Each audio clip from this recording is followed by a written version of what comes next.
Una de las ideas más importantes para mí procede de algo que leí en el último libro de Castaneda, titulado El lado activo del infinito. En El poder de la intención escribí un capítulo entero sobre nuestro conflicto con la infinidad. Ese libro decía algo que causó un impacto profundo en mí. Decía que el problema de la humanidad, de las personas en la cultura occidental que no viven de la fuente, es que todos ocupamos un cuerpo que va a morir. Pero nos comportamos como si no fuera así. Reflexioné sobre esa idea durante mucho tiempo. Él decía que cuando actúas como si tu cuerpo no fuera a morir, vives en el lado inactivo del infinito. Nuestro objetivo al conectar con la intención es pasarnos al lado activo del infinito. El lado activo del infinito es el lugar donde reconocemos nuestra naturaleza infinita. Así entendemos las palabras de Jesús cuando dice que estamos en este mundo, pero no somos de este mundo. Casi todos creemos que estamos en este mundo y también que somos de este mundo, pero no podemos ir más allá de esta idea. Descubrir y comprender nuestra naturaleza infinita es una de las cosas más difíciles, pero una vez que lo captas, lo captas. Me acuerdo de cuando vivía en Mount Clemens, Michigan, en casa de una señora maravillosa que acogía a niños que se encontraban en la misma situación que yo y que mi madre.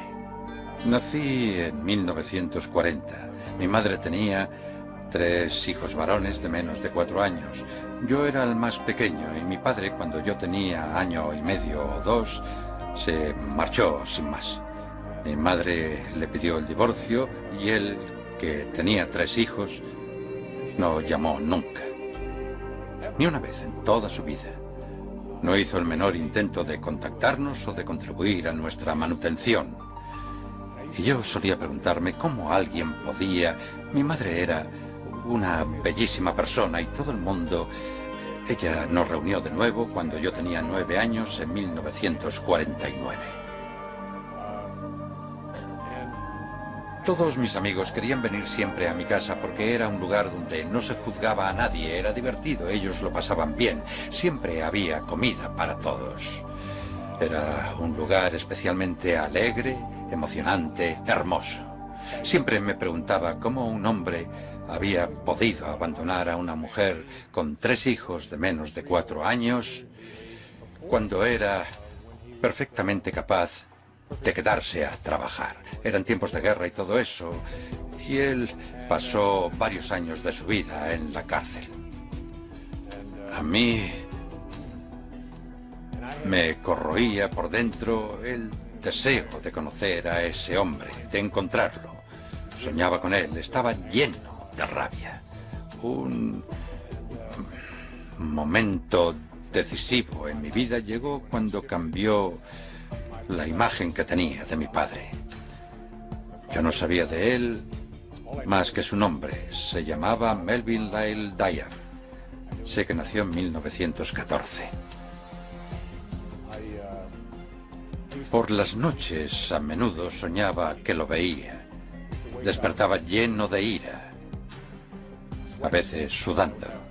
Soñaba que me peleaba con él cuando dormía y me despertaba empapado, furioso. Durante todos esos años, hasta que cumplí los 34, en 1974, soñaba con él casi cada noche. Siempre le pedía a mi madre que me contara algo de él, cosas como dónde estaba.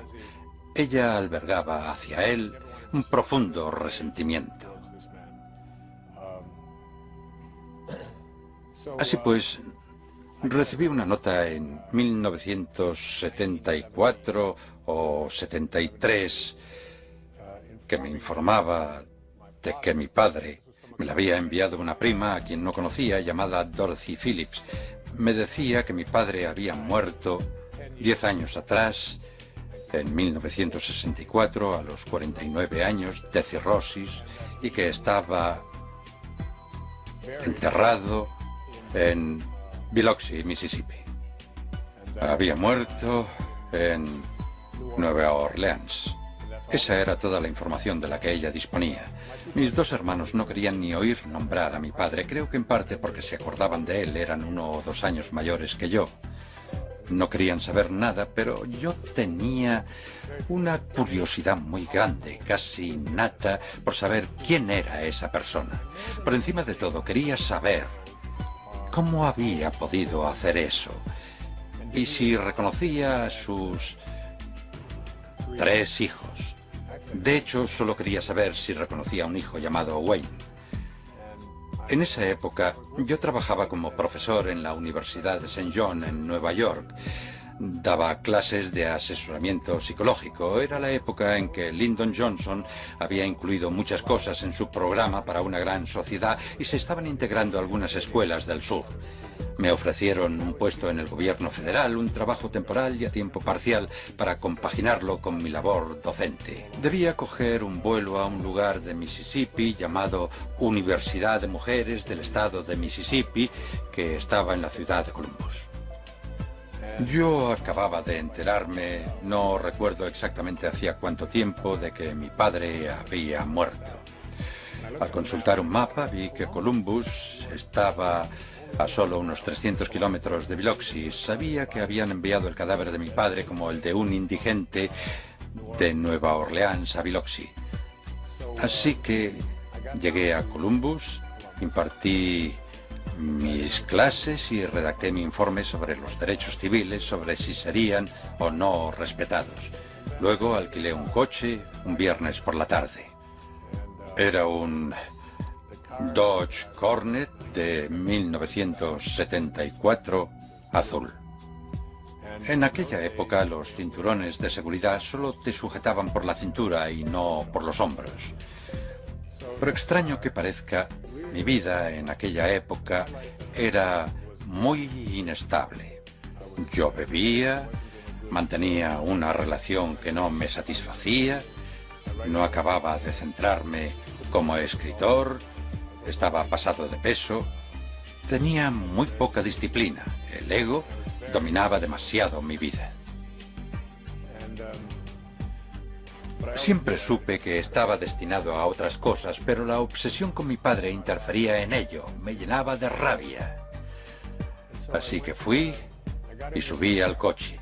Lo alquilé en una agencia Avis. Nadie lo había alquilado antes. Nadie lo había conducido siquiera. El cuentakilómetros estaba a 0. A 0,6 millas o algo así. Lo habían traído ese día en un camión para que yo lo alquilara. Así que lo alquilé, me subí, comencé a ponerme el cinturón, me puse el izquierdo primero y cuando me incliné hacia el otro lado, vi que no tenía cinturón derecho. Yo era un maniático de los cinturones de seguridad, así que bajé del coche para encontrar ese cinturón, saqué el asiento y lo dejé en el suelo. Y allí, pegada al suelo del coche y envuelta en plástico, estaba la hebilla. Había una goma elástica alrededor y el paquete estaba pegado con cinta adhesiva al suelo del coche. Supongo que para evitar que rajara la tapicería, así que lo saqué, le quité la goma elástica, lo desenvolví, coloqué el asiento en su sitio y me disponía a poner la hebilla cuando descubrí que dentro había una tarjeta de visita. En aquel coche nuevo, sin estrenar, eché un vistazo a la tarjeta y decía: Pensión Candlelight, Biloxi, Mississippi. En el dorso había un mapa impreso con indicaciones para llegar a la pensión. Entonces tuve uno de esos breves momentos de extrañeza y pensé: ¡qué raro! Pero no le di mayor importancia, supuse que era de alguien de la fábrica y me la guardé en el bolsillo. Pero quería ir a Biloxi, así que conduje hasta ahí esa tarde de viernes de finales de agosto y llegué a las afueras de Biloxi. Pasé el letrero "Bienvenido a Biloxi" y vi una gasolinera. Me detuve en la gasolinera, donde había una cabina de teléfono con unas páginas amarillas, y busqué la sección de cementerios. Era mi única pista. Había 3 números, 2 impresos con letras grandes y uno con letra más pequeña. Así que llamé a los 2 primeros. Nadie contestó en el primero. No había nadie en el cementerio. El segundo al que llamé comunicaba constantemente, así que llamé al número pequeño y contestó un hombre con acento sureño. Le dije: llamo para preguntar si hay un tal Melvin Lyle Dyer que murió en 1964, creo que fue en ese año, enterrado en su cementerio. Él respondió: en realidad esto no es un cementerio, pero sí que hay gente enterrada aquí. Dijo que iría a echar un vistazo y tardó al menos 10 minutos en regresar. Se puso al teléfono mientras rebuscaba en una caja de Coca-Cola, que es donde se archivaban los papeles en Mississippi en ese entonces. Entonces dijo: he encontrado el registro de su padre, lo enterraron aquí en 1964. Yo le dije: he venido de viaje, llevo buscando a mi padre toda mi vida, me gustaría visitar su tumba. Él replicó: no es realmente un cementerio, su padre está enterrado en el terreno de la pensión Canlight. Es una historia verídica. Así que me llevé la mano al bolsillo y dije: tengo un mapa. Conduje hasta aquel pequeño terreno. Fue un momento decisivo en mi vida en el que empecé a creer en el lado activo del infinito. Me acerqué a una marca que había en el suelo. Ni siquiera había lápida, solo una marca en el suelo que decía Melvin Lyle Dyer. No recuerdo las fechas exactas, pero estoy casi seguro de que eran 1914-1964. Me quedé ahí un rato y cuando entré en la pensión el hombre me dijo: puede irse cuando quiera, pero cuando lo haga cierre la valla con la cadena. Le dije que así lo haría. Salí de nuevo. Eran como las 5:15 y permanecí allí casi 3 horas. Ya había oscurecido, eran las 8 y no hice más que maldecir a mi padre pisoteando el suelo y diciendo: ¿cómo pudiste hacer eso? ¿En qué estabas pensando? ¿Cómo pudiste marcharte y no llamar nunca?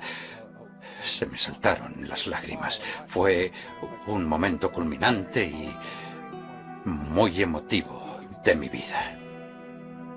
Entonces algo se adueñó de mí y me acordé de lo que Mark Twain decía sobre el perdón.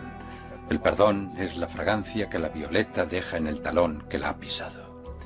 Se apoderó de mí una sensación que nunca había tenido y le dije a mi padre: te perdono. No sé por qué. Dije: a partir de este momento y para el resto de mi vida te transmitiré amor. Te veré siempre con afecto. Así que puse la cadena, me alejé en el coche, volví a casa, volé de regreso a Nueva York, me tomé un breve periodo sabático de unas 2 semanas y fui a un lugar en Fort Lauderdale, Florida, al motel Spindrift. Me alojé allí y escribí un libro llamado Tus zonas erróneas. Hoy se han publicado 32 millones de ejemplares de ese libro en 48 idiomas y lo escribí en menos de 2 semanas, de principio a fin. Cuando me marché de ahí, empecé a hacer footing. Poco después adquirí la costumbre que he mantenido 22 años de correr 13 kilómetros cada día. Dejé de beber, inicié una nueva relación en mi vida. Los hijos que había querido tener empezaron a aparecer. Cambié mi dieta. Dejé de comer alimentos tóxicos y de tener comportamientos tóxicos. Y todo lo que he sido capaz de crear y lograr en mi vida ha sido posible porque, por alguna razón misteriosa, una tarjeta de visita había ido a parar a un coche sin estrenar y después a mi bolsillo cuando me disponía a ir en busca de mi padre. No tengo ni un atisbo de explicación para ello. Es místicamente misterioso, pero ese acto me cambió literalmente la vida y la dio un vuelco. Recuerdo que de niño, cuando vivía en el 231 de Town Hall Road en casa de la señora Scarf, ella se acercó una tarde y nos entregó a mi hermano Dave y a mí un plátano a cada uno. Estábamos en el porche trasero y ella, con el rostro bañado en lágrimas, nos dijo: el señor Scarf ha muerto esta mañana. Yo, tan inocente a mis 6 o 7 años, le pregunté, ¿y cuándo volverá? Y ella respondió, nunca. Recuerdo que pelé ese plátano, me fui a mi litera, me acosté e intenté imaginar ese nunca. No sé si han pensado nunca que irse a dormir y morirse durante 1.000.000 de años no es gran cosa, pero nunca, nunca.